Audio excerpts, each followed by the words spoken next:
itugirire neza. None rero tugira ngo turabe ijambo ry'Imana tugiye kongerako riri hariya mu butumwa muri kiriya cete Paulo yandikiye ishengero ry'i Roma igice c'8 tuca duhera ku murongo wa mbere, hanyuma kandi turaca dusoma hariya et on va lire dans l'Apocalypse de Jean, le 4e chapitre. kugenda neza tuharabire rimwe. On va regarder ensemble. Ivyahishuriwe Yohana igice kigira 4. Apocalypse de Jean chapitre 4. Duhere aha muri ca cete Paulo yandikira ishengero ry'i Roma. On va commencer par l'épître aux Romains. Igice ni ca 8. Chapitre 8. Tuca duhera hariya ku 9. En commençant par le 9e verset. Muri 13. Jusqu'au verset 13. Dusome mu izina rya Yesu Kristo. Au nom de Jésus Christ. Ntasho twamaze kuzitanga. Nous avons donné des salutations. Reka tuje mu vyanditswe. On va dans les Écritures. Dusome mu izina rya Yesu Kristo. On lit au nom de Jésus Christ. Ariko mweho ntimuganzwa n'akameremere k'umubiri, ariko muganzwa n'impwemu. Bisanzwe mpwemu w'Imana aba muri mwebwe. Ariko iyo umuntu adafise mpwemu wa Kristo ntaba ari uwiwe. Bisanzwe Kristo ari muri mwebwe, umubiri uba upfuye kubwo icaha. Ariko impwemu ni nzima kubwo kugororoka. Ariko bisanzwe mpwemu wiyazuye Yesu imukuye mu bapfuye aba muri mwebwe. Yazuye Kristo Yesu imukuye mu bapfuye izozura n'imibiri yanyu ipfa kubwa mpwemu wayo aba muri mwebwe. None rero bene data turi n'umwenda atari uw'akameremere kacu ngo twitondere ivyako, kuko namba mwitondera ivy'akameremere kanyu ntimuzobura gupfa. Ariko nimwitondera ivyo umubiri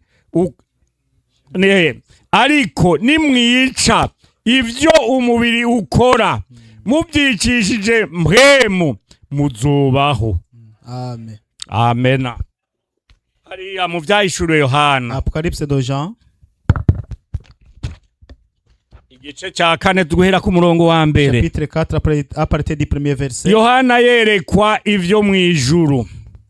Hanyuma y'ivyo ndavye mbona mwijuru urugi guguruye, kandi ryajwi nabanje kumva rivugana nanje ari ngiryo inzamba rirambwira riti, duga uze hano nkwereke ibikwiye kuzobaho hanyuma y'ivyo. Ako kanya mba muri mpwemu, kandi mbona intebe iteretse mwijuru, mbona n'uyicayeko.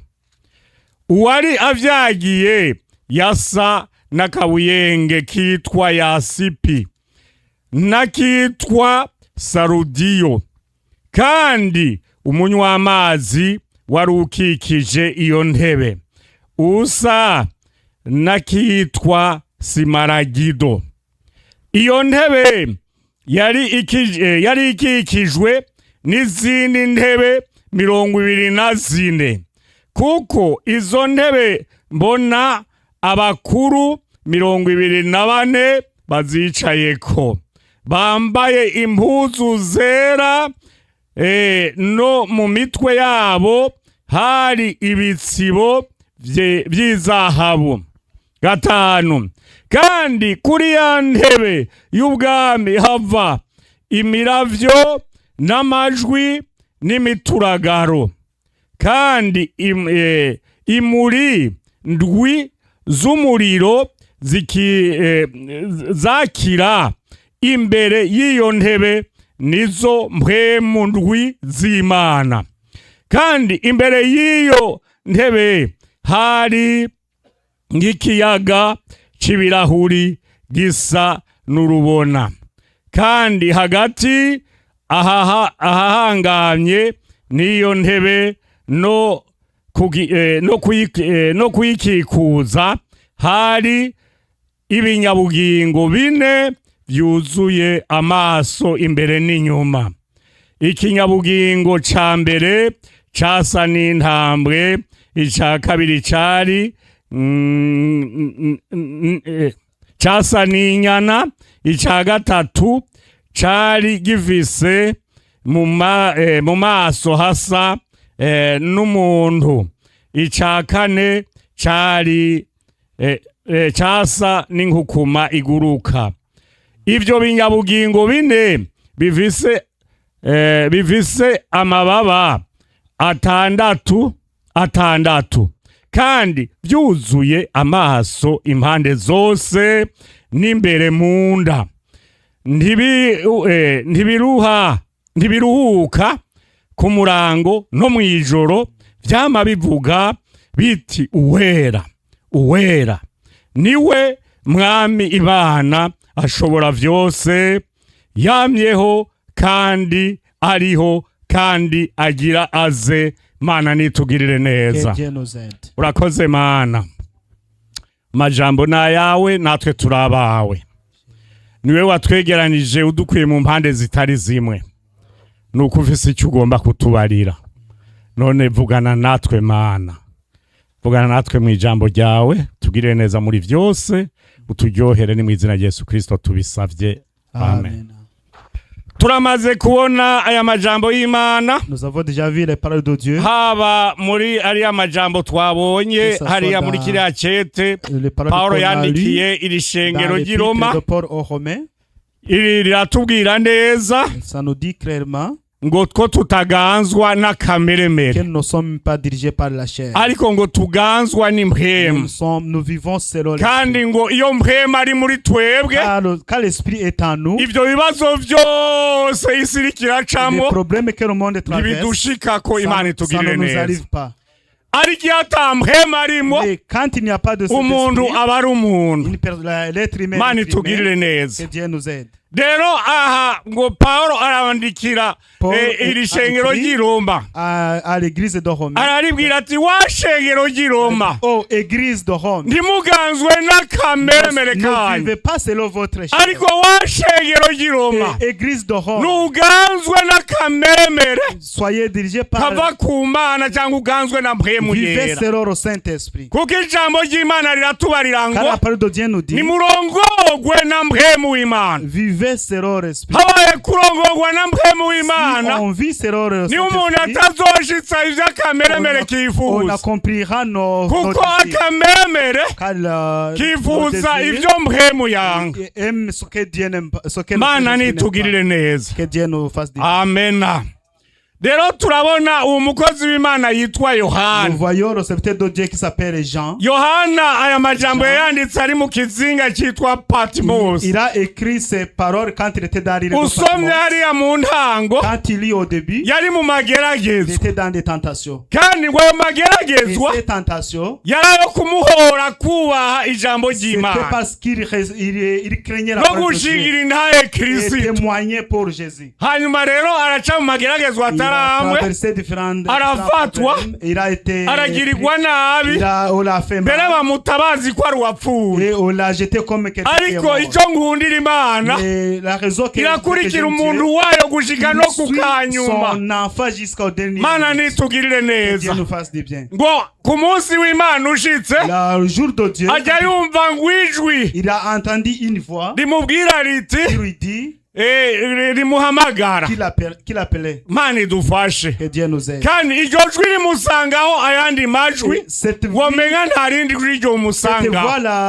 la trouver où est-ce que Bivuga on ne peut pas yuko, avoir d'autre voix bivuga qui yuko dit que ubaye muri Yesu neza, si tu vis bien dans Jésus, nawe woshika ahakomeye, même si tu arrives dans un endroit Yesu difficile, azokwisangirayo. Dieu va te trouver. Jésus Mana va te ntihabwe trouver là. icubahiro. Que l'honneur soit à Dieu. Mbere rica riramubwira riti, La Yohana, voix lui a dit, ibyo Jean, ujya kubona ce que tu vas uraca voir, uvyandika, écris-le, ubirungikira aya mashengero envoie aux sept kandi églises. ibyo yabonye Et ce qu'il a vu, byabaye ibintu byiza ça a cyane été des choses ko merveilleuses. nanjye biriko Et parce biramfasha que moi aussi ça m'édifie. iramubwira ngo wandikire ishengero ryo muri Efeso Écrit à l'église yari d'Éphèse. amashengero yariho muri Aziya C'était- ico gihe C'était les églises qui étaient en kandi Asie à ce moment-là. riramubarira riti Et ça lui a dit, umaze kwandikira iryo shengero ryo muri Efeso après avoir écrit aux églises uribarira uti d'Éphèse wa shengero ryo muri Efeso et aux églises d'Éphèse, warataye urukundo rwa mbere tu as abandonné ton premier amour. urukundo ga ni Yesu L'amour c'est Jésus. uce ubibabwira ko bataye urukundo rwa mbere Dis à eux qu'ils ont abandonné hariho urukundo rwa l'amour. mbere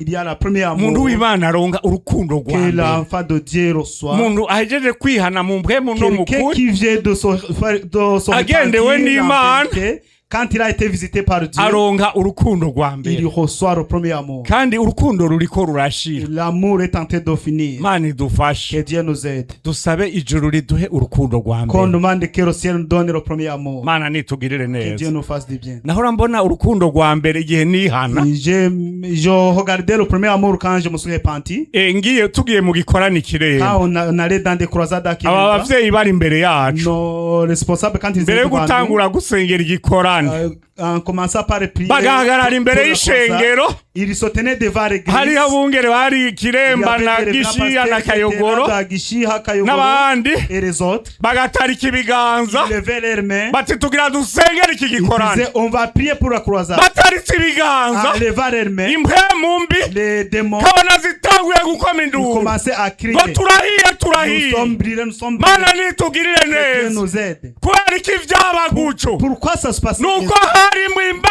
Parce mw'ishengero qu'il y avait un Dieu, shengero ry'Imana l'église de Dieu, dusabe qu'on demande ijuru que le ciel rigarukane imana mw'ishengero abatayiboni bahunge mpemu mbi zihunge mw'izina rya Yesu Kristo byo bintu vy'intakangira biriko vyinjira mw'ishengero tubisoze ubushobozi bw'umusaraba mana nihabwa icubahiro nta kindi ryogarukana akanovera mw'ishengero ry'Imana kiretse akanovera ego kiretse ubushobozi bw'umusaraba mana nitugirire neza amen amen mana nishimwe haleluya muri iyi minsi twarabonye ubushobozi hari iwacu haje umuntu agwaye umwigeme ava mu gihugu cy'u Rwanda ati jewe nsengera mu ishengero ntagiye mvuga mucamu mumenye ati rero narinje bambwiye ngo hamura barasenga ngo nibansenge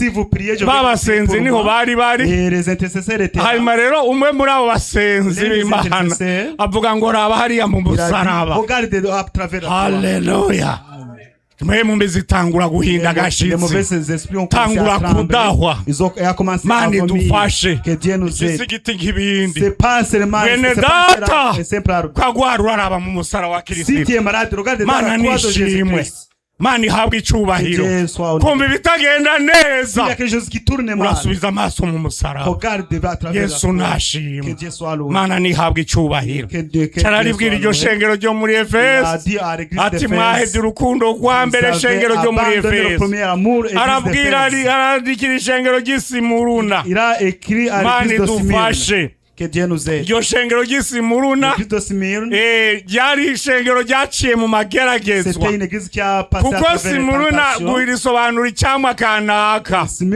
cyavamwo amavuta rero icyo cyamwa nguwozanaga nka kijya cyari kimeze nk'icyo kugira ngo ayo mavuta avemo baragihonda n'inyundo cyangwa bakagihonda n'ibuye maze bamaze kugihonda hakavamo amavuta uyisize agaca atamirana mana nidufashe mwene data nkanje ugiye mu mageragezwa natumwe uhumura neza mana idufashe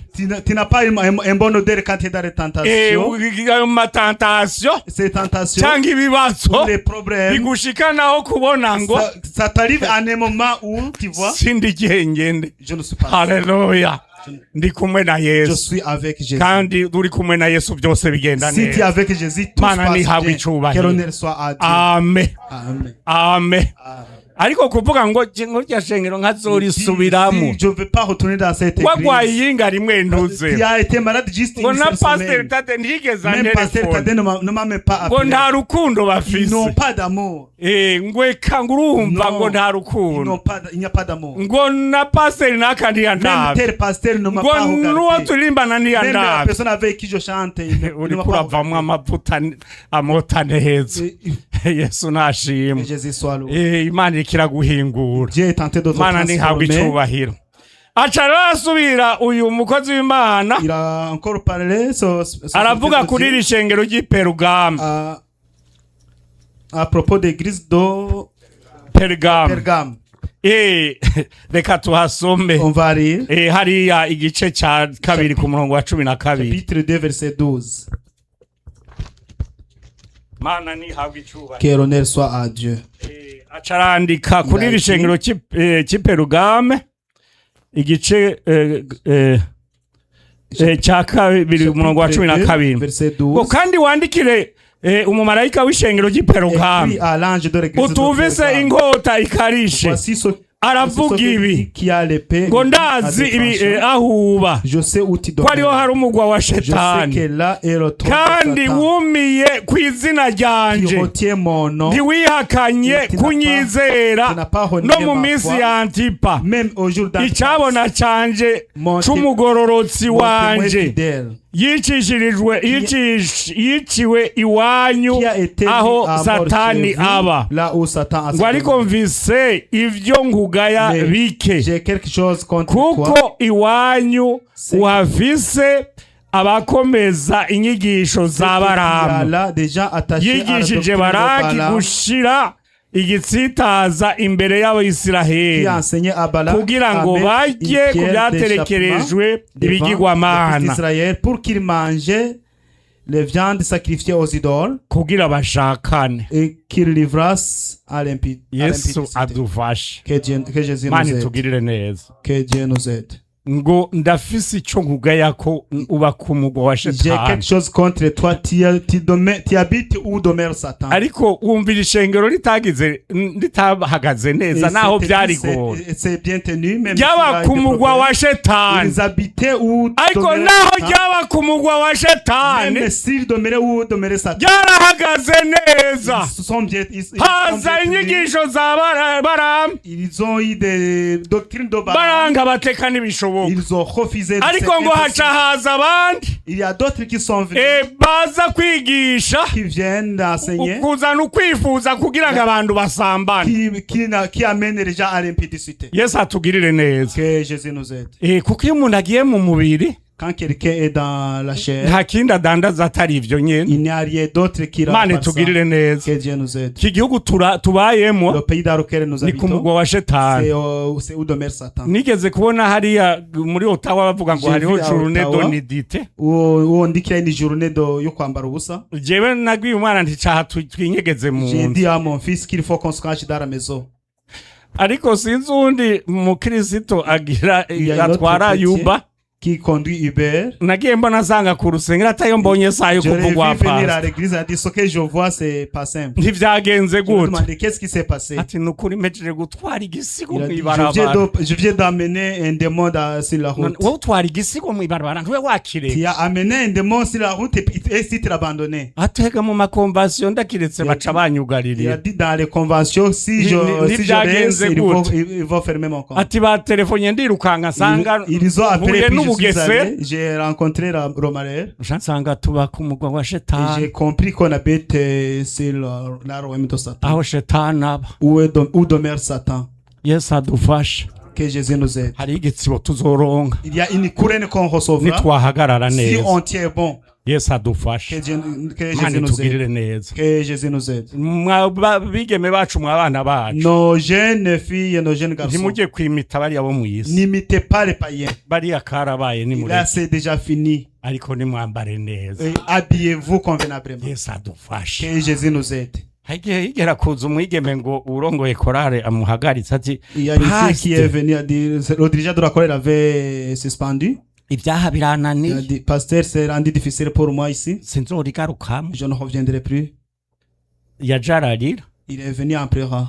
kandi mubonye umuntu ajararira namwe muzogirondera ibitenene kugira ngo mumwereke ko namwebwe mubabaye. Quand vous venez quelqu'un qui vient en pleurant, montrez-lui que ça vous fait mal. na jewe nca ndababara Et moi aussi, ça m'a fait mal.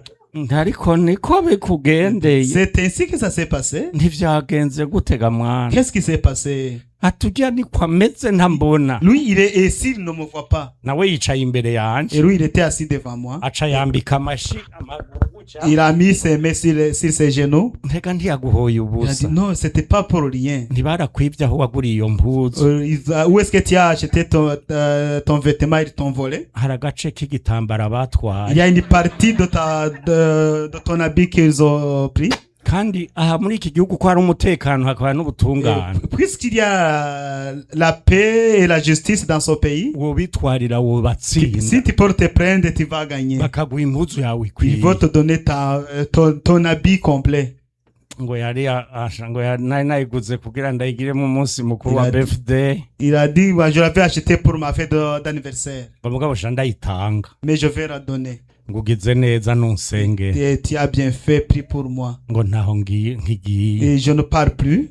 ngo ndumva ko mugomba ko abantu bambara Je comprends que vous voulez que les gens s'habillent convenablement. imana iguhezagire Je dis que Dieu te bénisse. imana idufashe Que Dieu t'aide. byumvikane Ça se comprend. ijuru Le ciel. riragomba Le ciel veut ntitube qu'on ne soit pas, umuryango soit pas une, w'ikibi qu'on ne kanaka soit pas une porte de Ariko. terre, mais qu'on aho soit, gushingira intahe kirisito qu'on soit là pour témoigner pour Jésus-Christ. imana ntihabwe Et icyubahiro l'honneur soit à Dieu. mwumvise ko baturirimbiye Vous avez entendu ngo qu'ils ont abahevye chanté pour nous. byose Ceux qui ont tout bazobishumbusha abandonné, umurengera ils le sauveront à multitude. abahevye bimwe isi kunda Ceux qui ont bazobishumbusha abandonné ce que le umurengera monde aime, ils auront la multitude. kuko ikiya gihe yari yagize ibibazo À petero ce moment-là, Pierre avait eu des problèmes. araraba uwariko arakurikira Il a regardé la personne qui le suivait. araba ati none hajya ahantu bizogenda gute Comment ça va se passer? nawe yamusanze ku kiyaga Et lui, il l'a trouvé sur la ariko mer. arakwega Il était en urusenga train de tirer son filet. kandi rwaramuzanira Et ça lui a amené quelque chose. hanyuma rero aca aravuga ati none ga yesu